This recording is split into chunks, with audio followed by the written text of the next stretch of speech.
O mundo está mudando e, junto com ele, os processos produtivos e o mundo do trabalho. Se até pouco tempo um trabalhador ocupava um posto da sua juventude à aposentadoria, hoje em dia isto não é mais uma realidade.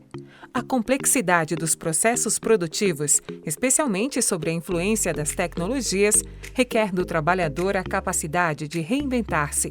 Nesse sentido, faz-se necessário uma educação politécnica para enfrentar os desafios do mundo do trabalho. Então a politecnia contempla as várias dimensões do sujeito. Contempla o fazer, contempla o pensar, contempla a dimensão artística, cultural e social do sujeito e não apenas os aspectos econômicos resultantes do trabalho e a formação para o trabalho. Neste sentido, a politecnia ela traz essa contribuição, emancipar o trabalhador no seu processo formativo para que ele não seja um mero repetidor, para que ele não se apresente ao mercado de trabalho como alguém hábil apenas em repetir uma tarefa, mas que possa pensar no processo criativo. Dou-lhes um exemplo. É interessante ter um trabalhador que foi formado para modelar com habilidade, com precisão uma peça, mas é muito mais agregador, tanto para o trabalhador quanto para o mercado, quando este mesmo trabalhador consegue pensar na função social daquela peça, na sua ergonomia, por exemplo, e nos seus impactos econômicos. Isso faz com que ele tenha outras possibilidades.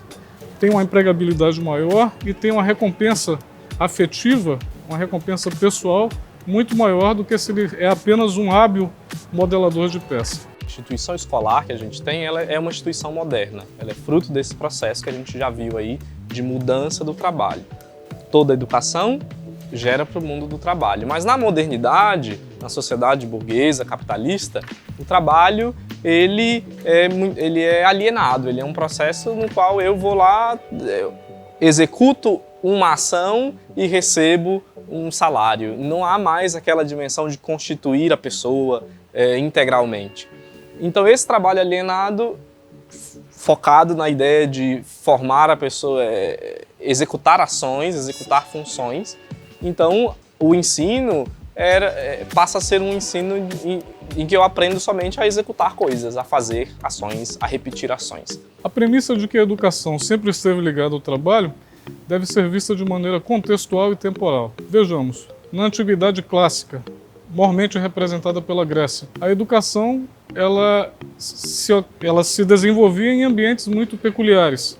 O ócio era um ócio criativo, então a escola não tinha o mesmo formato atual, com disciplinas predispostas. A ênfase estava na eloquência, na filosofia, nas artes, na cultura, na retórica. Nós tínhamos um cenário que nos faz lembrar a Noite de Mil Anos, né? Não foi um período de muita efervescência cultural, muita efervescência literária, nas artes, na ciência. Ela era bastante circunscrita, a educação, bastante circunscrita ao ambiente clerical. Tínhamos as escolas monacais, né?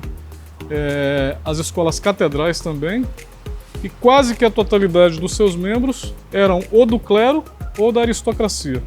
E não era acessível para todos, já que o modo de produção era servil. O trabalho era baseado num sistema feudal. Avançando para a modernidade, bastante caracterizada pelo advento do capitalismo, nós temos uma fase de transição do trabalho baseado na manufatura, passando pela mecanização do trabalho, até chegarmos ao trabalho industrial. Foi um período bastante fértil em revoluções, em que a tecnologia teve que avançar em prol da industrialização. Este período da Idade Moderna, marcado pelo capital, é o período em que temos também a superespecialização do trabalho, a divisão do trabalho em etapas, a divisão do trabalho em fases, e que gera, por conseguinte, um efeito indesejável que até os dias atuais perdura. Essa superespecialização do trabalho, essa compartimentalização do trabalho, em que a pessoa só faz parte e não tem visão do todo, gerou nos dias atuais uma dicotomia bastante polêmica, que é a relação entre o trabalho intelectual e o trabalho não intelectual. Ao mesmo tempo, o trabalho manual, né, legado para o proletário, legado para o trabalhador, e o trabalho nobre de planejamento, de gestão, o trabalho legado para a elite, para a classe burguesa. O sistema capitalista, ele funciona a partir da divisão do trabalho, né? E essa divisão do trabalho tem um princípio estruturante, que é a divisão entre teoria e prática, o trabalho intelectual e o trabalho manual. E aí não precisa ser um expert para imaginar que o trabalho intelectual vai para a elite e o trabalho manual vai para o povo, né? O conceito de politecnia muda essa dualidade estrutural, ou pretende mudar, primeiro porque quer romper essa ideia de teoria e prática separados. Então, é um binômio que anda junto. Então, é uma proposta de educação que a pessoa recebe, né, ou a pessoa participa de um processo, tanto de educação teórica quanto prática, ou mais ainda de uma teoria que nasce da prática e de uma prática que está completamente envolvida ali de teoria. A chave do pensamento de romper essa dualidade, ela muda completamente também as relações de trabalho. Fazendo um esforço de síntese, consiste na superação da dualidade entre trabalho manual, estigmatizado, e o trabalho intelectual, bastante prestigiado. É necessário unir o melhor de dois mundos. A Politecnia tem que trabalhar os diversos aspectos em sinergia. Vejamos, se nós temos um trabalhador que consegue pensar o seu processo produtivo, as implicações sociais, econômicas desse processo produtivo, e ainda transita na área da arte, da cultura, da liderança, nós temos um trabalhador politécnico. A formação atendeu o seu propósito. Então é necessário enfatizar a formação global do sujeito, a liderança que ele tem que desenvolver no ambiente escolar. Os desafios são muitos, então é necessário que a gente tenha uma articulação forte, produtiva, contemplando os arranjos produtivos locais, do chamado trinômio E, C e T. Educação, ciência e, na base, tecnologia. Esse tipo de educação, ele está muito fundamentado em uma dualidade estrutural. Ele está estruturado em uma dualidade, que é o trabalho intelectual e o trabalho manual, a teoria e a prática.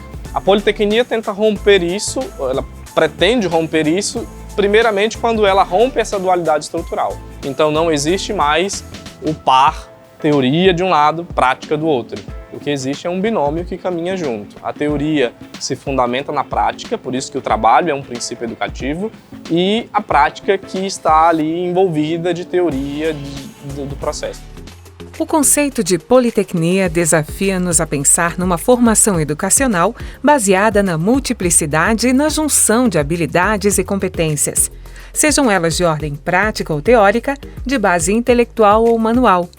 Na politecnia, a prática, a atividade manual ou a técnica não exclui a necessidade de uma compreensão sobre os fundamentos científicos e criativos que oportunizam a inventividade e a solução de problemas. A formação politécnica deverá possibilitar aos indivíduos uma compreensão ampla, integrada e multifacetada, atenta às demandas individuais e coletivas dos homens e mulheres de hoje.